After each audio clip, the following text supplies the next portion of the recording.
Halo Kalmers, perkenalkan, saya Eksa Alifa Budianto.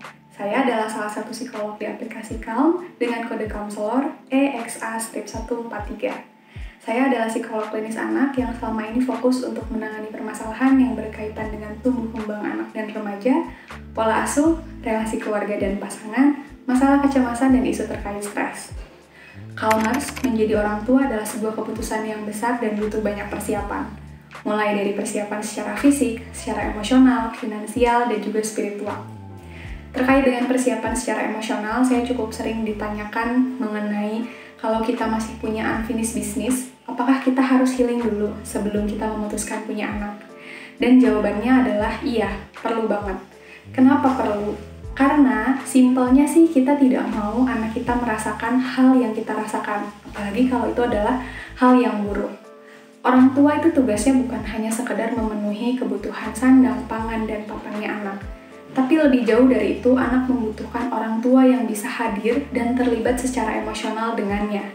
Orang-orang yang masih memiliki unfinished business itu seringkali sulit meregulasi emosinya. Emosinya juga seringkali dalam kondisi yang tidak stabil, sehingga sulit untuk mereka bisa hadir secara emosional dengan anaknya ketika pengasuhan tersebut. Jadi, penting sekali untuk orang-orang yang masih memiliki unfinished business untuk segera diatasi sebelum punya anak. Gimana caranya? Yang perlu diperhatikan adalah kemungkinan proses healing itu akan membutuhkan waktu yang lama.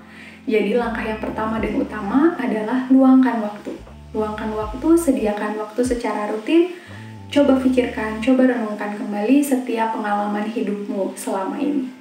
Lalu yang berikutnya, tuliskan apa saja pengalaman buruk yang masih kamu ingat sampai sekarang?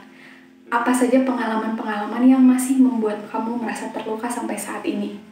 Setelah itu, identifikasi apa emosi yang kamu rasakan ketika mengingat pengalaman-pengalaman tersebut.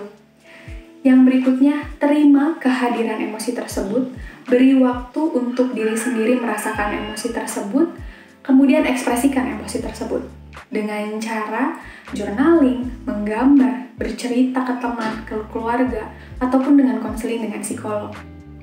Setelah itu, cintai diri kamu sendiri.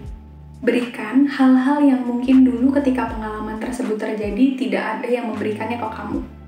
Atau lakukan juga hal-hal yang dulu tidak bisa kamu lakukan di dalam pengalaman tersebut. Kalau pengalaman itu berkaitan dengan sakit hatinya atau terlukanya kamu dengan perlakuan orang tua, maka kamu juga bisa menjadi orang tua untuk diri kamu sendiri. Lakukan hal-hal yang mungkin saat itu tidak bisa orang tua kamu berikan ke kamu. Kemudian, pelan-pelan coba maafkan diri kamu sendiri, maafkan juga orang-orang yang terlibat di masa lalu. Setiap orang itu pasti pernah punya kesalahan, jadi yakini itu. Orang-orang mungkin menyakiti kita itu pasti ada ketidaksengajaan. Mereka sangat mungkin tidak berniat untuk menyakiti kita. Jadi yakini itu. Pahami juga bahwa mungkin dulu kontrol yang kamu punya itu tidak sebesar sekarang. Mungkin dulu kamu tidak berdaya, tapi sekarang kamu pasti lebih berdaya dibandingkan dulu. Kalau kamu sudah mulai memaafkan, kamu juga bisa membangun kembali koneksi, berkomunikasi lagi dengan orang-orang yang terlibat dalam pengalaman buruk di masa lalu. Apalagi kalau memang hingga saat ini komunikasi tersebut menjadi buruk. Nah, kalau misalnya sudah terlanjur jadi orang tua dan belum sempat healing, gimana? Lebih baik terlambat daripada tidak sama sekali. Kalau memang sudah menyadari masih ada unfinished business yang belum terselesaikan, ayo segera atasi. Minta bantuan pasangan untuk menjaga anak supaya kamu punya waktu rutin untuk healing. Kalau misalnya masih kesulitan, datang ke psikolog, minta bantuan, minta didampingi untuk menyelesaikan unfinished business tersebut. Selain itu, datang ke psikolog juga sangat membantu untuk kamu bisa mendapatkan arahan mengenai gimana sih pola asuh yang lebih tepat yang bisa diterapkan ke anak kamu, supaya anak kamu terhindar dari dampak buruk yang mungkin dia rasakan.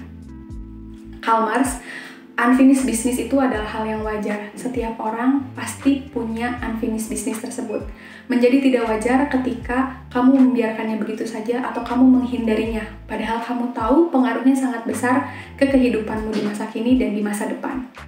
Untuk itu, jangan ragu untuk mulai berkonsultasi bersama saya di aplikasi Calm dengan memasukkan kode konselor EXA-143.